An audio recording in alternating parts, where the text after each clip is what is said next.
Olá, meu nome é Lívia Gitaí. Esta aula é destinada aos alunos de graduação em Medicina e abordará as definições de crises epilépticas e de epilepsia. As informações da aula são baseadas nas diretrizes da ILAI, a Liga Internacional contra a Epilepsia, que é a organização responsável pelos protocolos a respeito do tema. Recomendamos conhecer o site da ILAI, onde estão disponíveis todos os guidelines e onde vocês podem se inscrever no site Epilepsy Diagnosis, uma plataforma com vídeos de diferentes tipos de crises epilépticas. Crise epiléptica é a ocorrência transitória, porque é um evento delimitado no tempo, geralmente com duração breve de alguns segundos a menos de 2 minutos, de sinais e ou sintomas, ou seja, apresenta algum tipo de manifestação clínica, seja uma manifestação observável, no caso dos sinais, ou que apenas é sentida pelo paciente, como é o caso dos sintomas, e decorrente de atividade anormal excessiva ou síncrona no cérebro, ou seja, essas manifestações decorrem de um estado de hiperexcitabilidade neuronal. Os tipos de sinais ou sintomas dependem do local do encéfalo onde essa atividade anormal excessiva se inicia e se ela se propaga e como se propaga para outras regiões. Por exemplo, se essa atividade anormal ocorre em um grupo de neurônios da área motora primária na região correspondente à face, o indivíduo apresenta uma crise epiléptica com manifestações motoras na hemiface contralateral. No caso, uma crise clônica, pois há uma alternância entre contração e relaxamento muscular.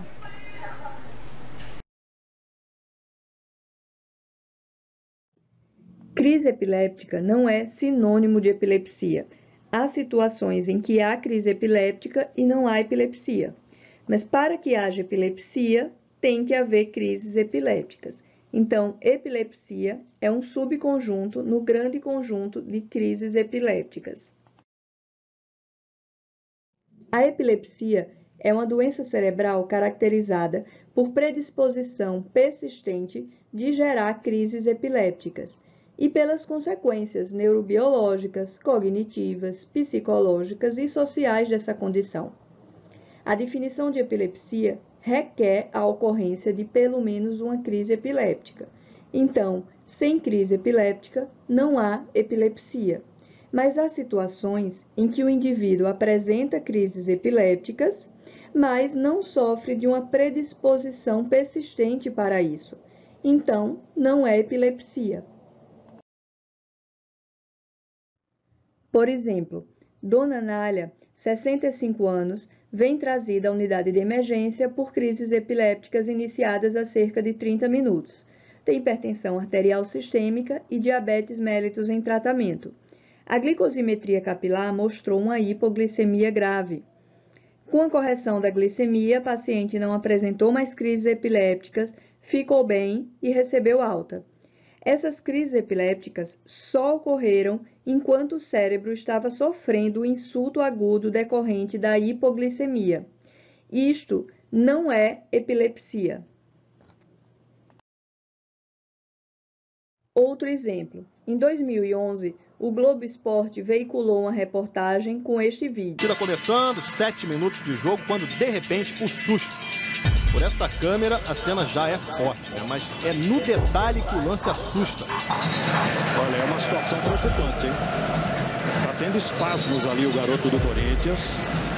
Quando o Ângelo do Corinthians virou para cabecear a bola, acabou batendo na cabeça do Leandro do Cacerense. Para quem tá vendo aqui de fora já é impressionante. Imagina para quem tá lá dentro, então. Uma imagem... A crise epiléptica ocorreu na vigência de um insulto agudo, o trauma. Isso não é epilepsia.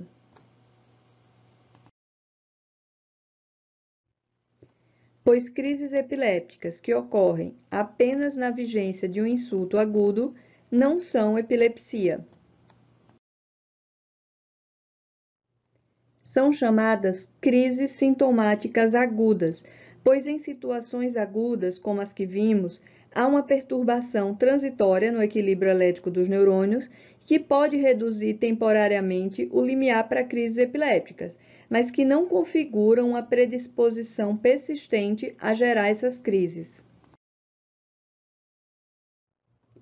As crises sintomáticas agudas podem ocorrer na vigência de insultos agudos sistêmicos, como foi o exemplo da hipoglicemia, mas também por hiperglicemia grave, alterações hidroeletrolíticas, infecções sistêmicas, uso ou abstinência a determinadas drogas e outras causas, ou na vigência de insultos agudos neurológicos, como acidente vascular cerebral, traumatismo crânioencefálico, meningoencefalite e outros. Se as crises epilépticas ocorrem no prazo de até 7 dias após a instalação desses insultos neurológicos, são consideradas dentro da fase aguda, então são crises sintomáticas agudas. Então, reforçando, crise epiléptica que ocorre apenas durante o insulto agudo é crise sintomática aguda. Crise epiléptica que ocorre fora da vigência de um insulto agudo, também chamada de crise não provocada ou crise espontânea, é elegível para o diagnóstico de epilepsia, pois pode significar que há uma predisposição persistente cerebral a gerar crises epilépticas. Do ponto de vista prático, como definir o diagnóstico de epilepsia? Ou seja, como definir que há essa predisposição persistente de gerar crises epilépticas? Para isso, a Eli formulou a definição operacional de epilepsia. Do ponto de vista prático, o diagnóstico de epilepsia pode ser estabelecido pela ocorrência de pelo menos 2 crises epilépticas não provocadas, separadas por mais de 24 horas. Se for menos de 24 horas, são consideradas uma crise única. E por que 2 crises? Vejam este gráfico de risco de recorrência de crises ao longo do tempo em meses. Se a pessoa apresenta apenas uma crise epiléptica, o risco de apresentar outra crise epiléptica em até 60 meses fica aí em torno de 40%. Mas para o paciente que apresentou já 2 crises epilépticas, o risco de apresentar outras crises é de cerca de 70%. Portanto, a partir de 2 crises epilépticas, o risco de apresentar outras crises aumenta muito. Ou seja, fica mais clara a existência de uma predisposição persistente a gerar crises epilépticas. Então, na prática clínica, se o paciente apresenta 2 crises não provocadas, está definido o quadro de epilepsia. Esse critério operacional é o mais antigo, o mais conhecido, o mais simples e, portanto, é o de mais fácil utilização pelo médico, principalmente pelo clínico não especialista. Mas não é o único. A epilepsia também pode ser diagnosticada após a ocorrência de apenas uma crise epiléptica. Quando? Quando o paciente apresentou apenas uma crise epiléptica, mas o conjunto da avaliação mostra que a probabilidade de apresentar outras crises é semelhante ao risco após 2 crises, ou seja, isso vai depender da análise de outros dados, como, por exemplo, se a pessoa já sofreu lesão cerebral no passado, como um AVC, uma infecção do sistema nervoso central ou certos tipos de trauma crânioencefálico. São situações que podem deixar um dano no tecido cerebral que pode levar a uma predisposição persistente de gerar crises epilépticas. E também quando a pessoa apresentou apenas uma crise epiléptica, mas o conjunto de dados permite fazer o diagnóstico de uma síndrome epiléptica, que é um assunto que veremos mais adiante. Portanto, esses outros 2 critérios são um pouco mais complexos e, em alguns casos, acabam sendo mais utilizados pelo especialista. No caso de vocês, é importante saber que eles existem, mas o fundamental é que compreenda e saibam utilizar bem o primeiro critério. Concluindo, nós vimos que a Eli é a organização responsável pelos protocolos e diretrizes sobre epilepsia. Vimos que crise epiléptica é a ocorrência transitória de sinais e ou sintomas decorrentes da atividade anormal excessiva ou síncrona de neurônios cerebrais. que os tipos de manifestações clínicas das crises estão relacionados às áreas cerebrais de início e de propagação dessa atividade anormal.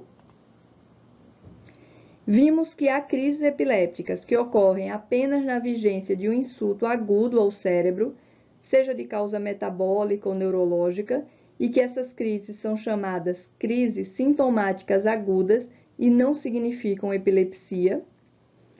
Vimos que a epilepsia é uma doença cerebral caracterizada por predisposição persistente de gerar crises epilépticas. E vimos que, do ponto de vista prático, a definição de epilepsia requer a presença de pelo menos um dos seguintes critérios: a ocorrência de 2 crises epilépticas não provocadas, a ocorrência de uma crise epiléptica não provocada, se a avaliação mostra um risco de recorrência de pelo menos 60%, ou diagnóstico de síndrome epiléptica. Na aula presencial, veremos exemplos de situações em que exercitaremos a aplicação desses critérios.